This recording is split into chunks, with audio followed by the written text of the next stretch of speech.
जय हो शिव शंकर भोलेनाथ की जय। तो आज सुनाएंगे होली गीत शिव शंकर भोलेनाथ की। तो भोलेनाथ का होली गीत शिव चर्चा होली गीत या अब भोलेनाथ का होली गीत तो सभी जानता है, विश्व विख्यात है कि हाँ भोलेनाथ शिव शंकर होली कौनी तरीका से होली गीत होली खेले रहे हैं। ताज होनई का होली गीत गाई जाती है। अब पार्वती परेशान यहाँ सब दिन परेशान रही नहीं, ऐसी बात रही है भोलेनाथ परेशानी रहा थे सौदा परेशान नहीं, वैसे महादेव उनका रखे वहाँ ऐसी बात नहीं है। अच्छे से देवी कह के बोलावा थी, मान सम्मान ज्यादा दे हैं यहाँ। लेकिन बस यह है कि अपने भांग पिए के पर काबू ना कर पाते तो पार्वती बिगड़ जाती ऐसा बिगड़ जाती। कभी कदार तो थोड़ा ही बिगड़ा थी, कभी कदार मोर सनक जाता कुछ ज्यादा ही बिगड़ जाती। कभी कदार तो कहती हम पीस बही न करब जा हम हेया जाता ही नहीं हरे। तो आज का करें होली के दिन का करती यहाँ कि कहीं चला ठीक है हमका पार्वती हो गौरा हो हे गौरा हमका भांग पीस दे। तो गौरा कहीं चला ठीक है आज लड़े के मूड हमार ना आया है, आज हम तो का पीस के तैन देता ही आज होली या तो पी ले भांग खूब पी ले तू। अब उनका भांग वांग दे दी पीस के उन पी हुई है न।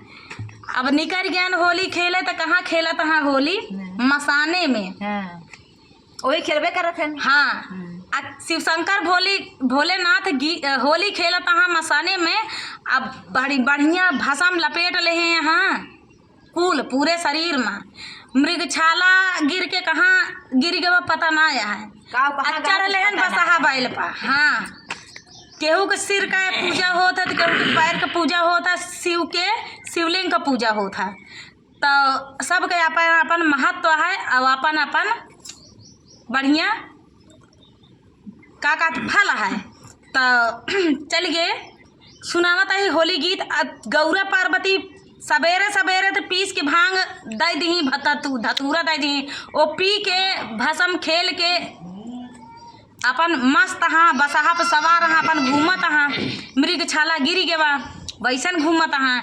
अब फुर्सतानी तो का कहत यहाँ गौरा पार्वती आरी पूछी पड़ोसे में पूछी तब पूछत यहाँ तक मनई का जवाब देता। आ कैसे पूछत यहाँ पहले गौरा कैसे पूछत यहाँ केहू देखे बाका केहू देखे बाका हमरे बालम बउरा हवा के केहू देखे बाका केहू देखे बाका हमरे बालम बउरा हवा के केहू देखे बाका केहू देखे बाका हमरे बालम बउरा हवा के केहू देखे बाका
आप सब अगर देखे हो तो बताया कि कहाँ देखे यहाँ। गौरा पार्वती का कहती यहाँ, अरे सबके बालम खेले रंग गुललवा, सबके बालम खेले रंग गुललवा, सबके बालम खेले रंग गुललवा, अरे सबके बालम खेले रंग गुललवा, रंग गुललवा हो रंग गुललवा, सबके बालम वाले रंग सोहाला, रंग सोहाला हो रंग सोहाला, हमरे बालमुआ के भस्म सोहाला, भस्म सोहाला हो भस्म सोहाला, रे भस्म सोहाला हो भस्म सोहाला, जटा गंगा की धार, जटा गंगा की धार, हमरे बालम बउरहवा के, जटा गंगा के धार, जटा गंगा की धार, हमरे बालम बउरहवा के,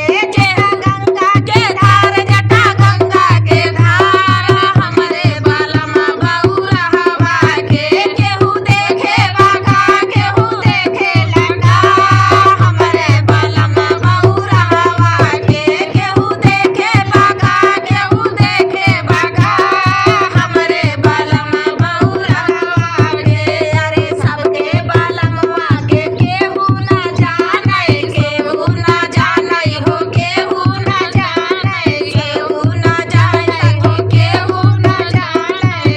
अब देखा गौरा पार्वती का कहती यहाँ, अब बात सही है, जौन कहती यहाँ बतिया एकदम सही है। हाँ? अरे सबके बालम